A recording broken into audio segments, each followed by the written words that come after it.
Moving forward, we'll see the location, parts, relationship, and the peritoneal reflection of the pancreas. Blood supply, nerve supply, I'll not touch it, and the lymphatic drainage of the pancreas. We'll describe the anatomy of the glands. That is, among those glands is the parotid, is the very important gland. And we'll see the position, shape, structure passing within this. Innervation again, I will not touch it. And the parotid gland, parotid duct, sorry. And we'll also describe the three submandibular salivary glands, not submandibular, sublingual, and the submandibular, sublingual glands. So parotid, submandibular, and sublingual glands. So these are the salivary glands we'll talk about in this lecture. So first of all, we'll take the pancreas. We have a little bit idea about the pancreas already. So it lies in the epigastric region, in our epigastric region, in the abdomen. It's soft lobulated. It's form of lobules. So surgery is a bit difficult. So because it's lobule, so nowadays maybe some new techniques are available. It's both exocrine and endocrine, both type of the gland.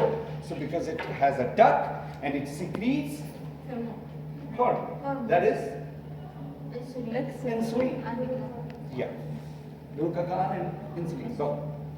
So it's about 6 to 10 inches in length, 160 to 100 grams in weight. So it's very light. It's a retroperitoneal structure. We did this thing before also, that it's a retroperitoneal structure, rather fixed at the posterior abdominal wall. Was fixed to the posterior abdominal wall, obliquely directed obliquely. It is not straight, it is obliquely upward and at the L1. Lumbar vertebra 1. So it has 4 parts: a head, a neck, a body, and a tail. So we divide the pancreas into 4 parts. So if they ask you what this structure is, so what you will write? And write down its parts. So you will write head, neck, body, and tail. So the head is a disc shape. Head is a disc shape, and related to the second and third part of the duodenum, we know that. Yes. It is related with the second and the third part of the duodenum. Continues with the neck. It continues with the neck and joins with the body. Includes uncinate process. Look, this I include this diagram. It is not there in Moodle. I will upload it. So this process is called as part of the head. This is a part of the head. It is called as uncinate process. And mind this thing, one part, upper part of the head has another duct which is called as accessory pancreatic duct, and that opens in the second part of the small minor duodenal papilla. Minor? Duodenal papilla. You remember that we said that, yes, major and minor duodenal papilla we did in the esophagus, right? Oh, sorry, in duodenum. Yeah. Yeah, in duodenum, thank you. So we did in the duodenum, we said that there are 2 papillae, major and minor. So But, everybody was asking what is minor. I said we will study later, right? So some people have this minor duodenal papilla, and it strains from the upper part of the head of the pancreas. Extend to the left behind the, or includes the uncinate process. So it is behind the superior mesenteric vessels. It is behind the mesenteric vessels, both these mesenteric vein and mesenteric artery. Behind this is called as uncinate process. The neck is constricted portion between the head and neck. What is the neck? It joins the body and the head. lies in front of the origin of the mesenteric vessels and the portal vein. Superior mesenteric vessels emerge its inferior border. So superior mesenteric veins are coming out from its inferior border of the neck of the pancreas. Moving forward, the body, it runs upward and to the left. Body runs upward and the left. It's triangular in cross section. If we make a cross section from here, if we cut from here, it will be a cross section. So it is wedged shape. The splenic vein is embedded in its posterior surface. If we see from the back side, we'll see the splenic vein is there. The artery goes in its superior border, above that. The artery runs while the splenic artery along with the upper border. Vein is posterior to that, and embedded means it is inside, attached very much. The tail, narrow short segment ending in the splenic hilum. So this is spleen. So hilum of the spleen, it receives. It is in the hilum of the spleen. So spleen or glenorenal ligament. There is a ligament lies in the glenorenal ligament, may be injured during the splenectomy. So when they remove the spleen, there is a chance to injure the pancreas, tail of the pancreas. So while you are doing some surgery, you have to be very careful not to cut the tail of the pancreas. It lies at the T12 vertebrae, now L1 to LT12, so it goes upward. The pancreas, head of the pancreas or the pancreas itself lies at the, what we said? L1. But now it is moving towards the T12. T12 vertebrae as the hilum. Anteriorly, it is related to the splenic flexure of the colon. So tail of the pancreas is related anteriorly with the splenic flexure of the colon. Anterior relations of the pancreas, we can see over here, this is the stomach, right? Transverse colon, Liver. it's shown over here, but it may be over here also, and transverse mesocolon. So the mesentery of the colon is mesentery of the transverse colon is also called as the mesocolon. So these are the anterior relations. So you know that we can ask the relations also. The anterior relation is this. The posterior relation, you can see a lot of structures over here. Vein. All these structures, right? Vein. See the vein over here, splenic vein. Bile duct, you can see. Bile duct is coming over here. Okay. And the portal vein is splenic. All these are the posterior relations to the pancreas. Now the duct, pancreatic duct, main duct, which is called as Wilson, duct of Wilson. It is having another name, which is called as duct of Wilson, runs entire length. So it is starting from here, from the tail.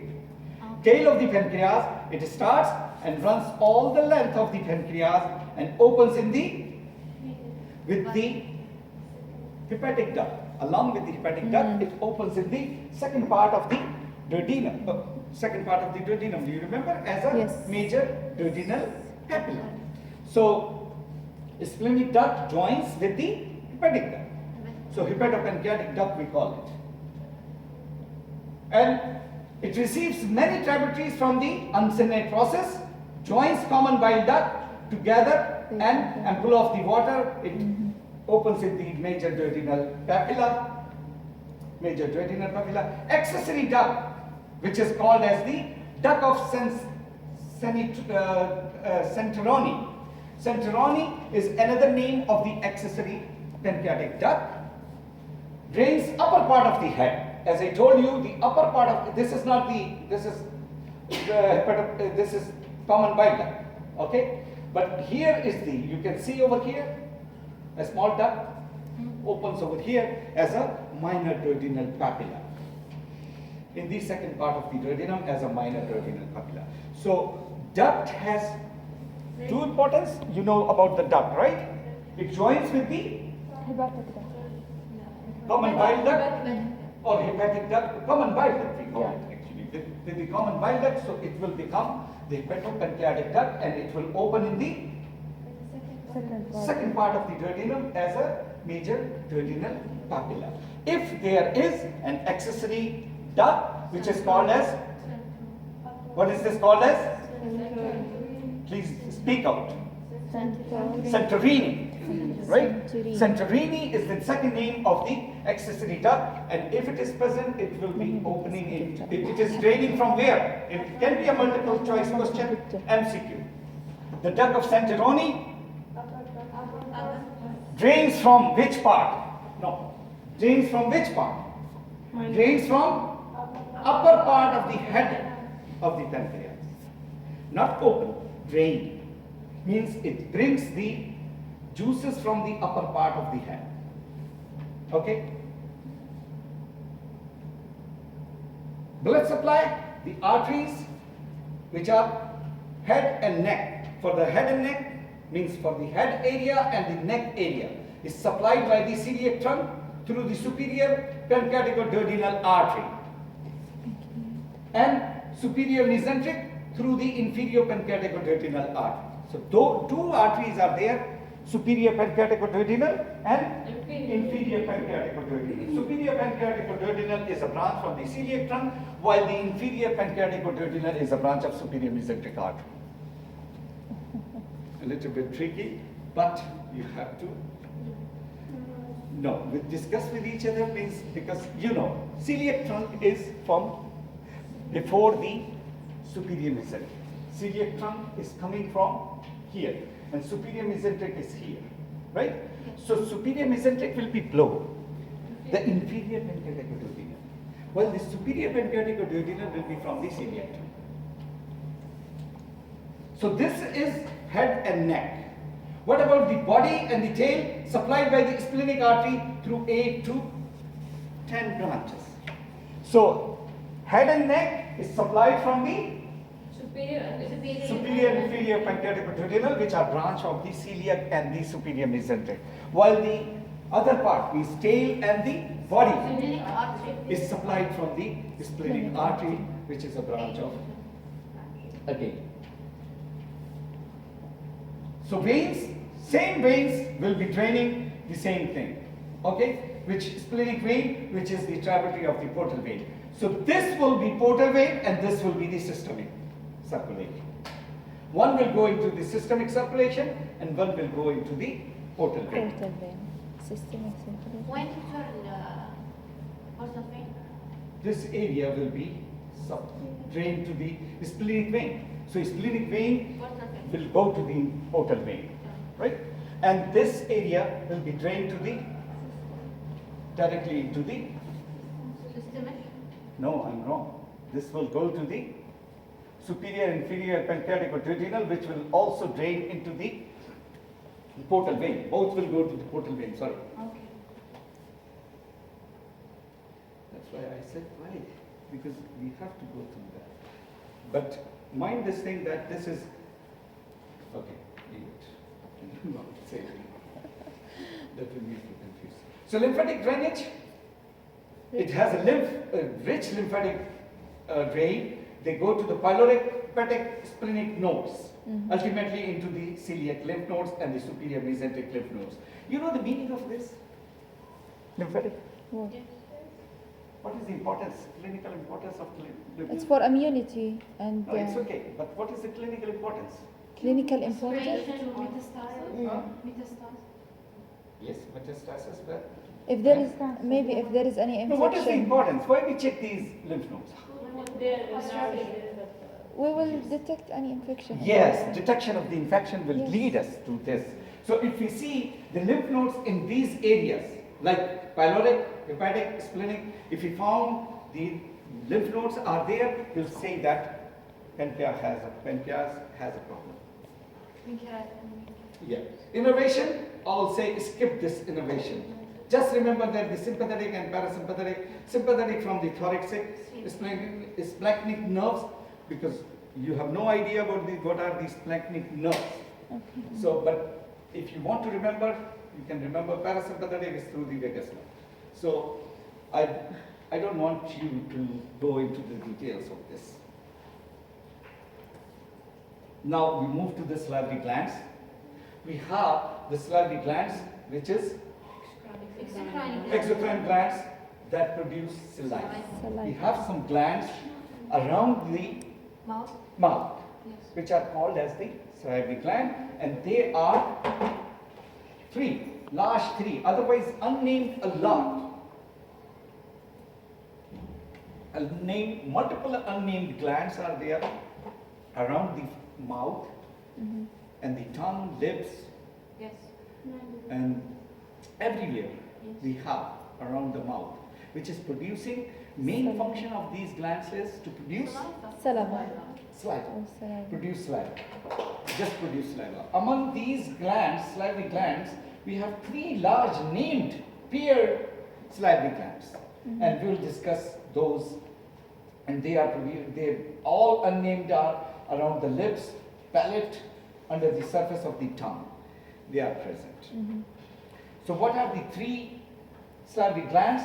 These are over Parotid. here. You can see. Parotid You can gland. feel your Yes. here, Yes. right? Mm-hmm. So these are called as the Parotid Parotid. gland.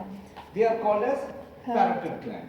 And then we have over here sublingual glands. And here we have Submandible. just backside of the angle of the mandible, we have Submandibular. submandibular glands. So how many glands we have? Three. What are those? Parotid. Parotid gland, sublingual, and submandible.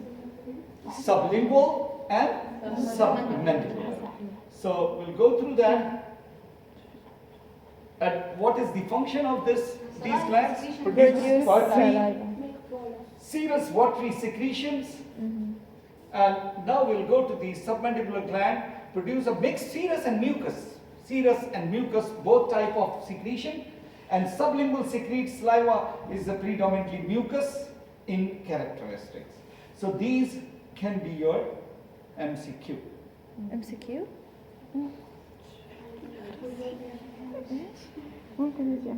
Don't ask me again. Okay. لا ما سمع. اوكي اوكي. السؤال بيجي في الامس. ايوه ايوه بس ما سمعت كويس. Why this is what? Okay.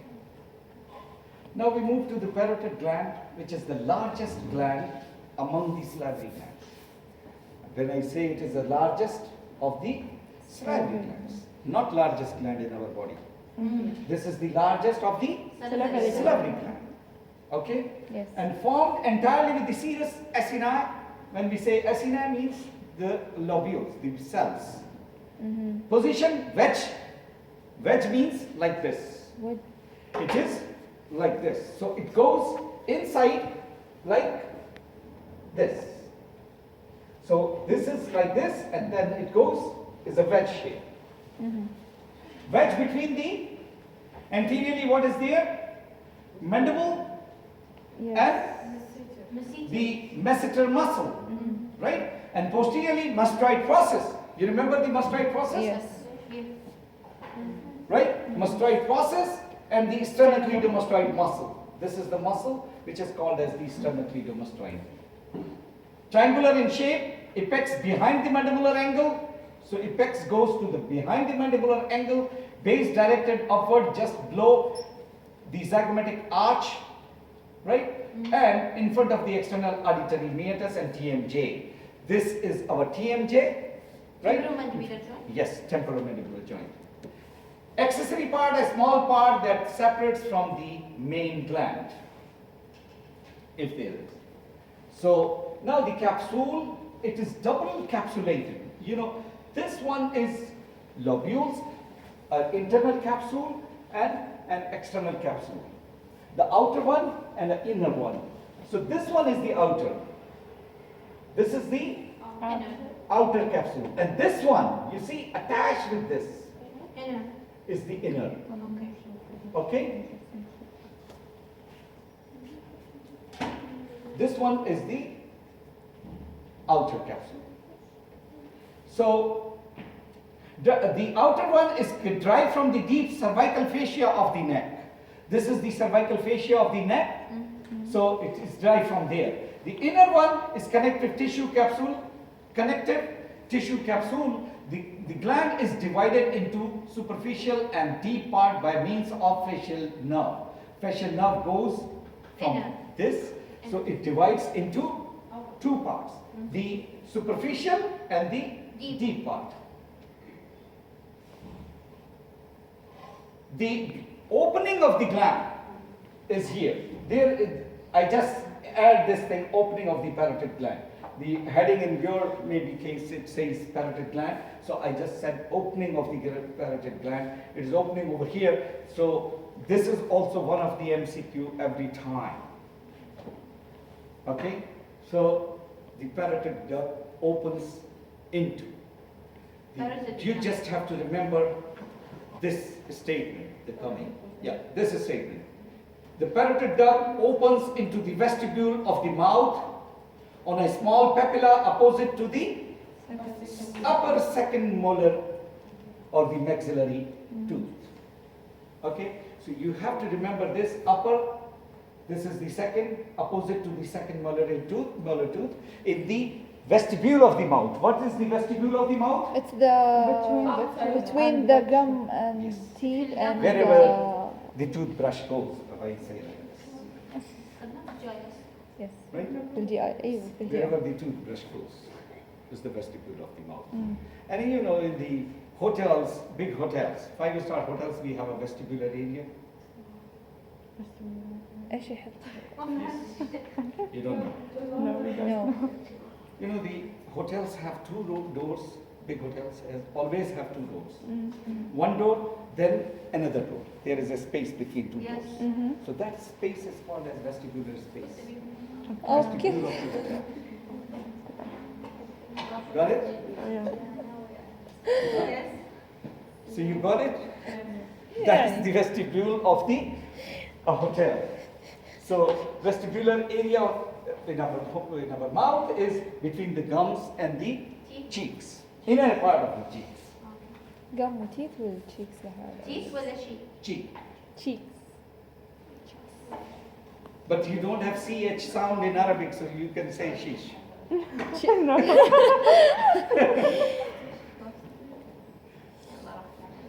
cheeks. The Japanese language doesn't have alphabets, you know. Yes. You know that? alphabet. رموز صح؟ Huh? رموز ما ادري شو يسموه. They, oh, you are late. Why? What is her name? جنى. Jana, why are you late? Traffic? I was missing you.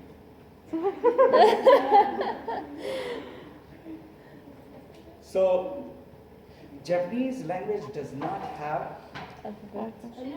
the alphabets. Mhm. They have sounds. sounds. They have sounds. So, عندنا. when they want to say A, they don't have only A. They will say A, I, U, A, O. 5 sounds. For every single sound, like we have B, right? So they will be having Babi, Bube, Bo. We have the same in Arabic, Doctor. Yeah. No. We have harakat. No, yeah, we have A, I, It's like- O. Yeah, right? yeah. A, I, O. But Fatha that is for kasra. every word we want to say. Otherwise, we have, like I have Saeed. My name is Saeed, Okay. right? So, the dal is, we don't pronounce dadi dudedo. Yeah. We can pronounce in between. Mhm. So what you will call me? Saeed. Saeed. But the Japanese cannot call me Saeed. Why? Yes, Saido. Saido. Yes. Okay. Yeah, what's your name? Sahar. R is not there only as a Sahar. Either A, I, U, Sahari, Sahara, Sahara. They will say like. Sahara أكيد. So, like McDonald. حلاوته. Let's say word McDonald. What? McDonald. أيوة. So McDonald, when I went to Japan in the beginning, it was before your birth maybe, in 1992. ما شاء الله. So I asked somebody that where is McDonald? They couldn't understand. what I'm saying? Because, yes, yes. Yes, what is, yes, you're right. You're right. Macadonara. Like this, yeah, you're right. Macadonara. Because they don't have, I said, they don't have alphabets. They have voices only. Okay. So this is the reason they don't understand even English. If you call them like toilet, right? I have a very big story about this, but sometime if I will have time, I'll let you share that. So toilet, toileto. So it will be like this. Anyway, moving again to this, because I was having a little bit time. The structure within the parotid gland, it is very important for both point of view, for your information, for MCQ, and for the this short essay that please write the structures passing from the parotid gland, within the parotid gland.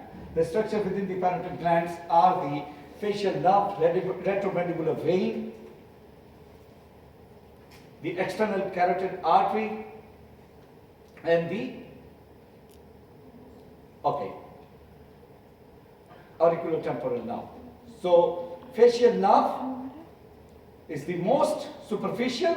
That's we said that it divides the two parts into superficial and the deep part. Then we have the retromandibular vein. This is the retromandibular vein, external carotid artery, and the, even if you don't remember this, most deep is the auriculotemporal nerve. So all these are the structures passing from the within the parotid gland. So while we are doing some surgery, we have to be very careful about these structures. While you are learning, or while you will be asked these in the examination, to make your long-term memory intact with you, just to remember that while you are making some surgery in future, you have to remember these structures within the parotid gland. The blood supply, external carotid artery and its branches. The venous drainage is the retromandibular nerve vein, and the lymphatic is the parotid and the deep cervical lymph nodes. Now, submandibular salivary gland. We move forward to the submandibular salivary gland. So the name indicates submandible, means below the mandible. So located deep to the body of the mandible. Deep to the body of the mandible, it is located, and okay, this is good. The parts, what are the parts of the, it forms formed of two parts. You can see over here. So this is the muscle.